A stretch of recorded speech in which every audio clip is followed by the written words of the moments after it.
نحمدہ ونصلی علی رسولہ الکریم اما بعد۔ محترم سامعین، السلام علیکم ورحمۃ اللہ وبرکاتہ۔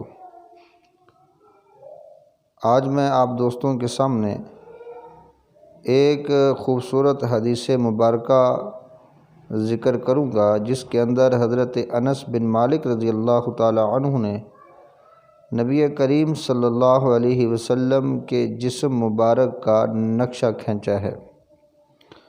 آئیے شروع کرتے ہیں۔ ان انس بن مالک رضی اللہ تعالی عنہ قال کان رسول اللہ صلی اللہ علیہ وسلم ربعۃ لیس بالطویل ولا بالقصیر حسن الجسم وکان شعرہ لیس بجعد ولا سبط اسمر اللون اذا مشى یتکفی۔ ترجمہ: حضرت انس بن مالک رضی اللہ تعالی عنہ فرماتے ہیں کہ نبی کریم صلی اللہ علیہ وسلم درمیانے قد والے تھے، نہ ہی بہت لمبے تھے اور نہ ہی بہت پست قامت یعنی چھوٹے قد والے، بلکہ آپ صلی اللہ علیہ وسلم کا جسم مبارک نہایت خوبصورت تھا۔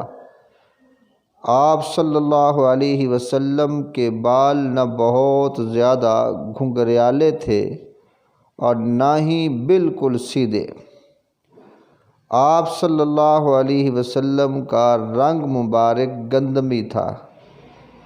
جب آپ صلی اللہ علیہ وسلم چلتے تو طاقت سے چلتے اور دائیں بائیں مائل ہو جاتے۔ شمائل ترمذی باب ما جاء فی خلق رسول اللہ صلی اللہ علیہ وسلم، حدیث نمبر 2۔ اللہ تعالیٰ سے دعا ہے اللہ تعالیٰ ہم سب کو نبی کریم صلی اللہ علیہ وسلم کی سیرت صورت کے ساتھ سچی عقیدت اور محبت رکھنے کی توفیق عطا فرمائے۔